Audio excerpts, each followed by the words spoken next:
On Primetime Politics tonight, after being slammed by the Auditor General for failing to meet its own deadline for ending all boil water advisories in First Nations communities, the federal government unveils a new strategy today, a website, but with no new money and no new deadline. The Minister of Indigenous Services will be here to explain. Social Conservatives are making a push to get abortion policy on the agenda at the upcoming Conservative Party convention, a challenge to leader Aaron O'Toole as he tries to keep the party united focused on an upcoming election. And as the vaccine focus shifts to the provinces, new polling data on the performance of the premiers. Shachi Kurl from the Angus Reid Institute will join me to discuss which leaders are up and which leaders are down.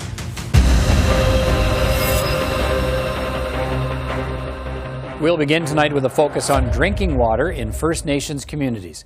The federal government is setting up a new website to track and display the progress in its efforts to lift all remaining long-term drinking water advisories in First Nations communities.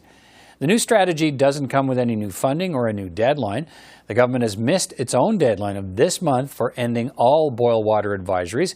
And last month, the Auditor General slammed the federal government for the drinking water delays, she said, caused by outdated funding policies and a lack of legal protections.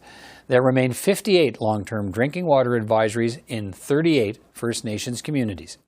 Marc Miller is Canada's Minister of Indigenous Services. You see him there. Minister Miller, first of all, thanks for taking time to speak with me. I really appreciate it. Thank you. Pleasure. Listen, let's start.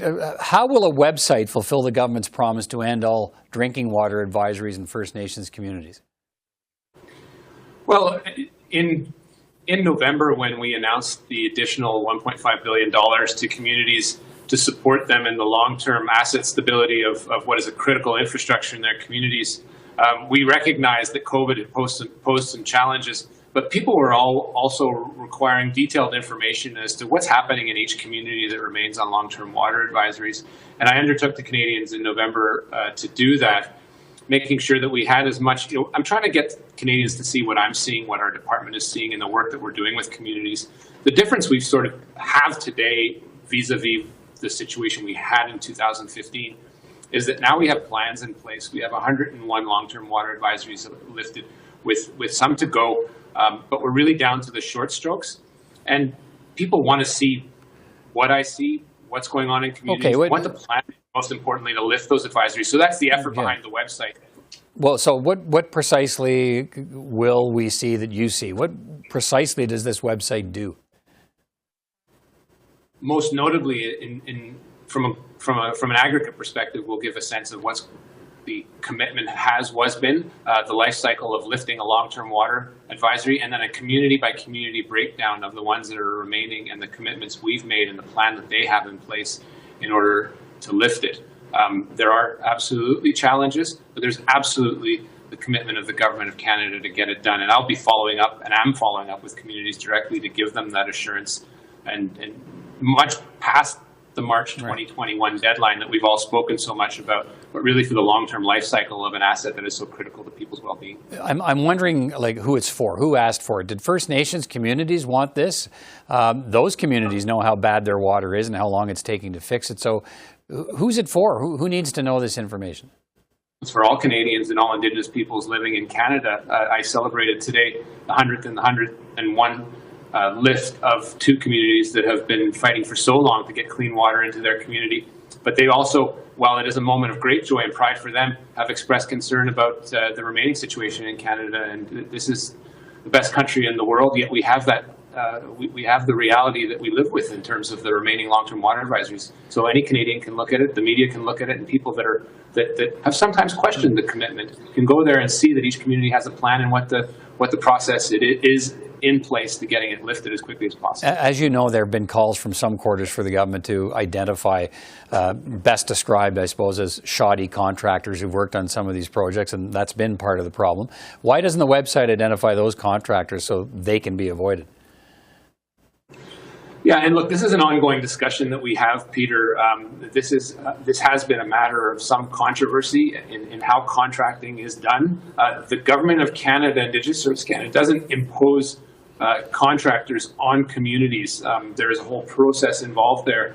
And so this is a delicate question, and first and foremost, investigating what's gone wrong. That was a demand that we agreed to look into as part of Niskandaga, which their water challenges that we agreed to do in the fall, and we will continue to investigate those practices and work with communities to avoid sharp practices and shoddy craftsmanship. But it is something that is of concern to me.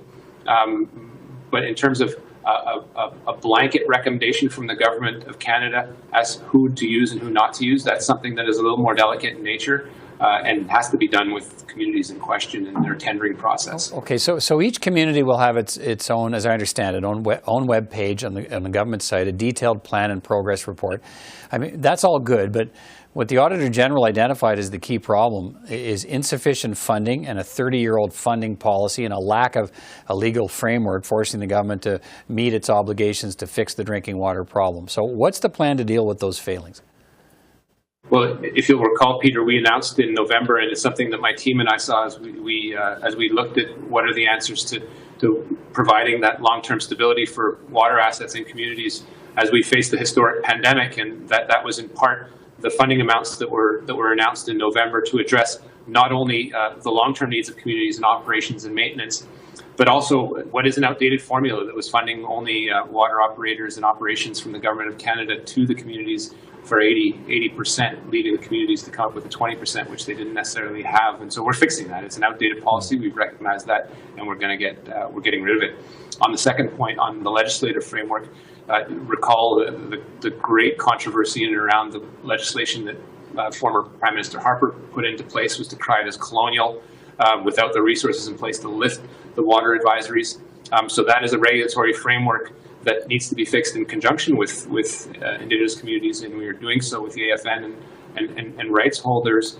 It is a bit of a longer process, but I don't want to leave Canadians with the impression that there is a legal void. There isn't. There are standards to be upheld, and Indigenous Services Canada works with those communities to make sure that water is tested, clean, and safe for their community. All right. So, as you know, I think many Canadians following this story know, this March was the deadline for ending all these drinking water advisories.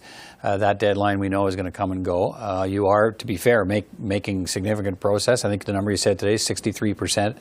Of those boil water advisories have been lifted now. What's your new deadline for ending all of the remaining drinking water advisories? Well, Peter, it should be no shock to anyone that we've lost close to a construction season due to COVID. We can't underestimate the impact that may currently have on deadlines. There are a number of communities that are producing clean waters and are not in that 64%. That you identified that are producing clean water and are ready to lift, but in the case of some of them, there are also ones that are on lockdown, and they have to reorient their priorities. We'll work with them through this. I'm cautiously optimistic about how the course of the summer will go, and then Canadians will be able to see for themselves exactly what communities are remaining and what the plans are in place. Right, but do you believe by this time next year that this will be fixed? I believe this will be a much different conversation by that time. All right, I want to finish on one other area here. The chief of the James Smith Cree Nation in Saskatchewan has said he's working on a deal to procure COVID-19 vaccine made by AstraZeneca through a third party independent of the federal government's purchases, and under treaty rights, he'd have the federal government pay for it. AstraZeneca says any third party offers of its vaccine are probably not legitimate. So what are you doing about this? We've had many of conversations, Peter, with the chief and leadership in question. And we'll continue to examine any legitimate submission that they have to protect their people. My worry as Minister of Indigenous Services is the safety and well-being of Indigenous peoples. I indeed swore an oath to it. I know the chain of custody and the immense logistical work that Canada and all the machinery of government have put into place to ensure the integrity of that supply chain. It worries me tremendously. Yes, fraud, which is an element of great concern, but more importantly, the health and safety of Canadians. And imagine the compromise in that chain of custody that could occur if there were an illegitimate source getting into the country, and how that would increase the hesitancy that we've seen in Indigenous communities, but indeed in all of Canada. So we're scrutinizing it, and we have eyes on it. We do have the same questions that you've raised with respect to its legitimacy. All right. We'll continue to follow that story as well. Indigenous Services Minister Marc Miller, always good to talk to you. Thanks for your time tonight. Thank you, Peter. As leader, I was elected as someone that has a track record very clear on these issues with respect to rights, and I think they're very important. I'm pro-choice, and I've always stood for rights of Canadians. Well, that was Conservative leader Aaron O'Toole on Tuesday, repeating his pro-choice credentials in the face of attempts by some social conservatives in the party, not just to reopen the abortion debate, but to change the party's position on the issue. They're hoping to force a vote at the party's virtual convention and next week to change the party's constitution. The official party position is that it does not support abortion legislation. Social conservatives want to change that to make the party officially pro-life. There's also a push to have grassroots authority to fire MPs and to veto any decisions by party brass to control nominations. The internal challenges are part of a series of negative distractions for the Conservative leader these days. Jack Fonseca is the Director of Political Operations for Campaign Life Coalition. He joins me now. Mr. Fonseca, first of all, thanks for your time today. Appreciate it. You're welcome, Peter. Okay, let's talk about the constitutional amendments your organization is pushing for at the upcoming virtual convention. What change are you trying to make to the party's position on abortion? Well, it's very simple. And to take you back a little bit, the reason why we're doing it through the constitutional route is the party did a bit of a dirty trick in changing the rules for this convention, quite drastically different from what it did in the past. So there's multiple stages in policy development that lead up to the policies that make it to convention for a vote. And in past conventions, at the EDA voting phase, the top 100 vote-winning policies got to advance to convention for debate and discussion and a vote by delegates. This time, seeing that, seeing that social conservatives were a lot more engaged as delegates and there would likely be a higher number, they slashed the number of vote-winning policies that were allowed to advance to convention from about 100 policies to a paltry 30. I was going to say it's down to around 30 now, right? Yeah. Yeah, so from 100 to 30. So they slashed it by 70%, and we believe fully that it was to suppress social conservative policies. Can you tell me? I mean, can you tell me how? Has there been a concerted effort by social conservatives to be able, and I'm not sure it's the right word, to not so much, I guess, stack the delegate representation, but maybe that's what it is. Has there been a concerted effort to make sure social conservatives are more widely represented at this virtual convention? I think there was more engagement this convention, definitely. We always encourage our supporters who are Conservative Party members to attend convention.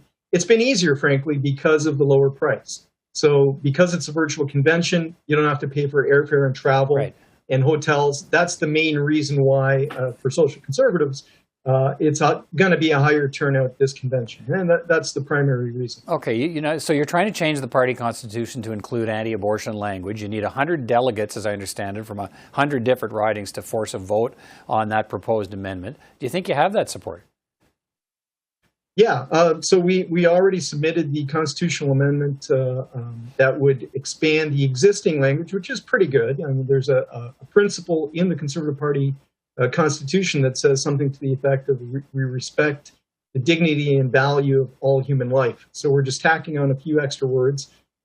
We respect the dignity and value of all human life from conception to natural death. So that will achieve the goal of the policy that was rigged for elimination by the party establishment. So that what do you mean when you say when you say rigged by the party establishment? I mean the current policy that the party has now was supported by delegates at the convention. And it was almost eliminated the last time. What I'm talking about is the current. Yeah, but what I'm talking about was the current EDA voting phase that I just described a moment ago, where the party slashed by 70% the number of policies that were allowed to advance to convention. And that was to suppress that policy, the policy to delete Article 70. So we're saying, okay, you've rigged the system so that it can't make it to convention. We're going to use the constitutional process instead. So Article 16.4 of the Constitution of the party allows that to be put to a vote if you have signatures from 100 delegates in 100 different ridings. What if your amendment were to pass? How can you have a party with an anti-abortion constitution and a leader who vows he's pro-choice? Well, it just would be different, that's all. So the Constitution and the policy declaration is something that belongs to the members, to the grassroots members, and it's supposed to reflect their values and principles. Right, but if you have a leader who's pro-choice, if that were changed in the Constitution, would you then expect members of Parliament to be allowed to bring forward anti-abortion legislation and for the leader to allow that to happen? Well, we would hope it would nudge him in that direction for certain. It's my understanding is it's not binding in that way at all. It doesn't require it doesn't compel the speech of the leader. It's the principle it's one of the principles that are contained in the Conservative Party. Right, but in practical terms, I know that in practical terms that if you were successful in passing this amendment, you wouldn't just sort of end it there, would you? One presumes you'd then campaign and push hard to have that statement reflected in the Constitution show up in policy inside the party somewhere. Well, of course, we would always do that. We would always push for pro-life principles and policies and legislation to be embraced. But you can't force Aaron O'Toole to become pro-life if he believes in killing children before birth.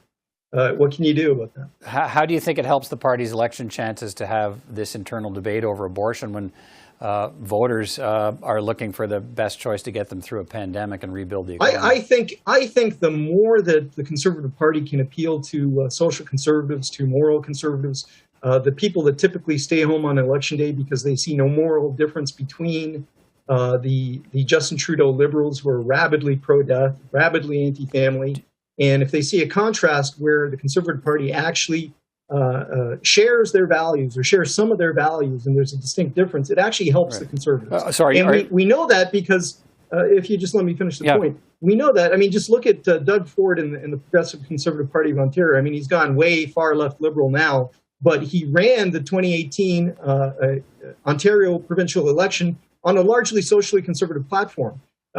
He was against an abortion bubble zone law. He was for repealing the radical sex ed curriculum.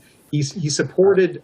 He said he'd support legislation for parental notification with minor children getting abortions, and he was awarded with a supermajority. Let me ask you: Are you saying that because you know the argument? The argument here is if the policy doesn't change. Social conservatives are a significant segment of the Conservative Party. Who else are they going to vote for? Are social conservatives suddenly going to leave because the policy doesn't change? Are you going to not vote Conservative because the policy changes? Because the policy doesn't change?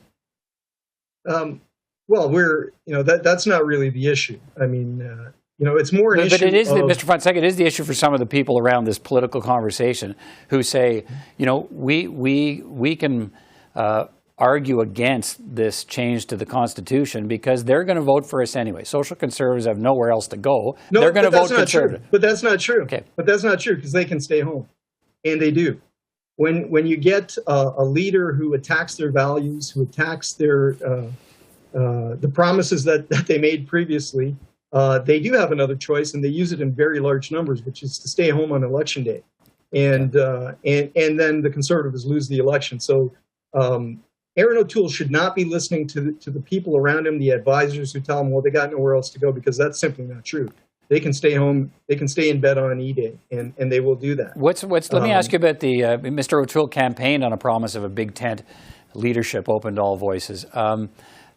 There's lots of people talking about fractures in the caucus over where he's taking the party and some concern about what his election platform is actually going to be. What do you think of where Mr. O'Toole is now in that promise of big tent leadership? Well, it hasn't materialized. He's gone far left very quickly. So he, as you know, he only became leader because he benefited from the down ballot votes of the pro-life Leslyn Lewis and the pro-life Derek Sloan. And he appealed directly to social conservatives and contrasted himself with a better friend to social conservatives than Peter MacKay.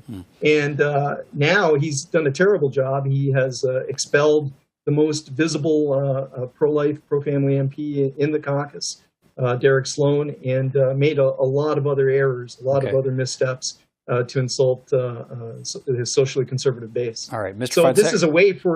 This is a way to make up for some of that too. So if the party enshrines in its constitution and its policies some socially conservative values, it's a way for people to say, okay, this party still has something for me, and they'll go out and recruit their friends and neighbors from their and their church members to go out and vote Conservative in the next election. They'll pound in lawn signs, they'll donate, all those kinds of things. So it's good for the party overall. All right. We'll watch how the debate unfolds. Thanks for your time tonight, and we'll look forward to that virtual convention, and we'll have a lot of it covered here on CPAC. Thanks again.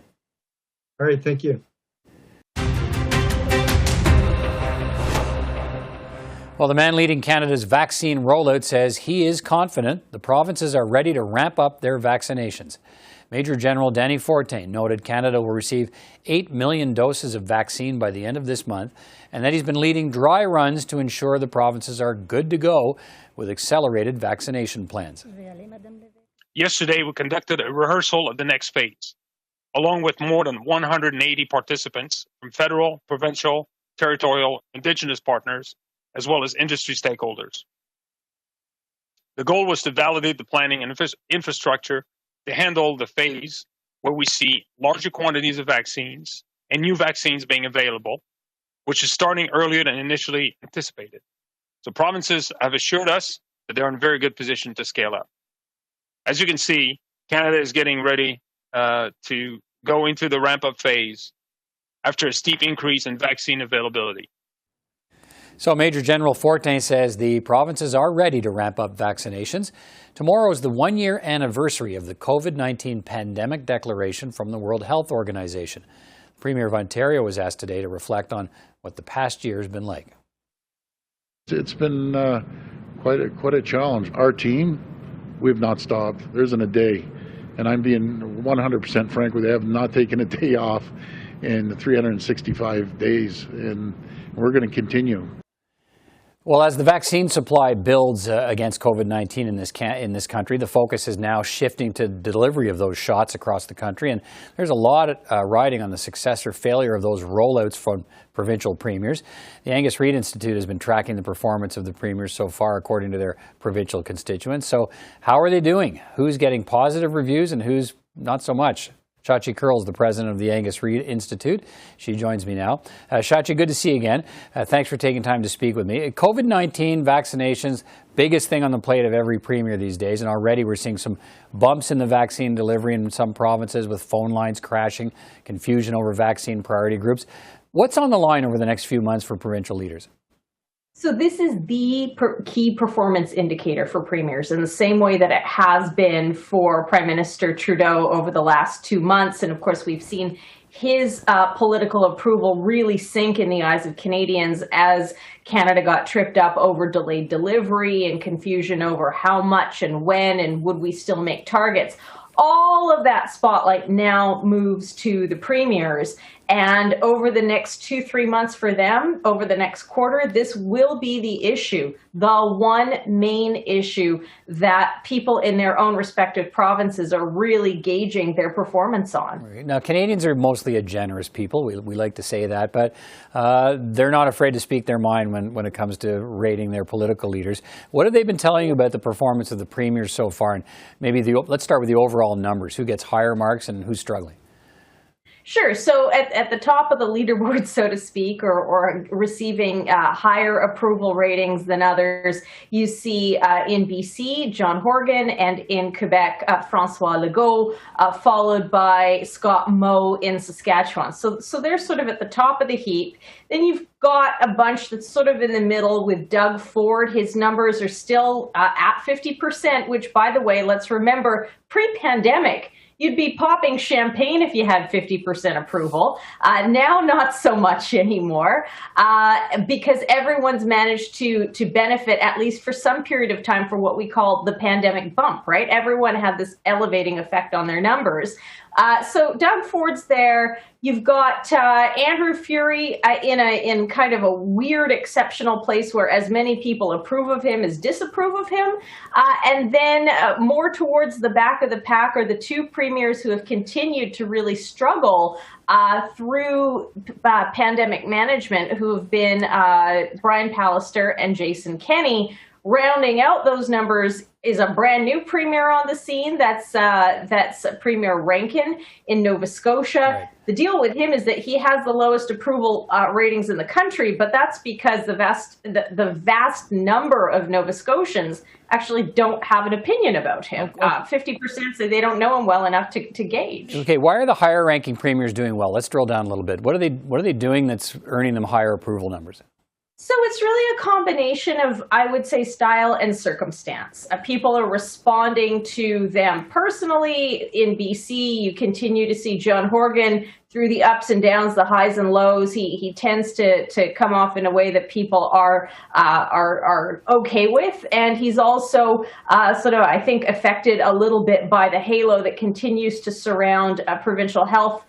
Chief Provincial Health Officer Dr. Bonnie Henry in British Columbia, who's become something of a folk hero, not just at home, but across the country. So he gets a bit of that glow as well. Again, in Quebec, you've got François Legault, who, despite, issues with massive losses in long-term care facilities and real political problems, is liked and admired by his constituents. In both cases, you also have an inability of the opposition parties provincially to break through. The BC Liberal Party in BC is in tough spot, and in Quebec, you're dealing with a number of other opposition parties who are sort of diffusing that level of opposition. And what's causing the popularity problems for the lower ranking premiers? What are they facing? Well, particularly in Manitoba and Alberta, you see two things happening. You see conservative right-leaning premiers who are really struggling with having to navigate walking the line between making public health a priority, so we need to shut things down, versus that more libertarian streak that they find among their support bases who are saying, look, our economies are tanking, you've got to open it up. And that pressure is especially on Jason Kenney, who was elected on a promise to turn Alberta's economy around. That hasn't been happening. The pandemic isn't helping. Doug Ford in Ontario is also facing some of that squeeze. Yeah, tell me more about that. What's the challenge for Doug Ford? We've watched his numbers sink significantly over the last little while. What's happening? Well, first they shot straight up, and then they started to sink. I think it's really important to remember that Doug Ford personally is still more approved of, more popular than he was, this time before the pandemic started. So this time a year ago. So his numbers are trending in a downward direction, but he's still hanging in there. I think what I would say with Ford is, first of all, people really, warmed up to his change in persona at the beginning of the pandemic. He went from being a combative politician to premier dad. People warmed up to that, but over time, we're seeing his numbers starting to decline, in part, again, because of that tension around keep it locked down versus open it up, and the many views around that, but also because he's also pursuing legislative agendas in Ontario that's really raising the ire of the universities, teachers. We saw the announcement around MZOs. All of those things also serve to drag into the political mix. Less than a minute here, but since I've got you with us, we've talked about the premiers. Let's talk, looking at federal leaders, the Prime Minister still holds a lead over the Conservatives and Aaron O'Toole. And so far, the Conservative leader is struggling to build support and facing now unrest within his own party. Why is Aaron O'Toole having traction trouble? He's having traction trouble in part because there really is, I think, a lack of buy-in or trust on both sides of the base that he's trying to straddle. So you just mentioned that there are ranks within his own party base that see him trying to move to the center, and they're saying, hey, dude, where are you going? We don't want you to go over there to the center. We want you to stay true blue like you promised to. In the meantime, he knows that the only growth for the party is to pivot to the center. But right now, the center-left voter in Canada is looking at him and still feeling quite standoffish, and he has not had the opportunity to break through there. It's a little awkward. It's like he's molting. He's transitioning. We'll see where this goes. All right. Shachi Kurl, always great to get your perspective. Thanks for providing it again tonight. Take care. Thank you, Peter. And that's our time tonight for this edition of Primetime Politics. From all of us here at CPAC, I'm Peter Van Dusen. Thanks for watching.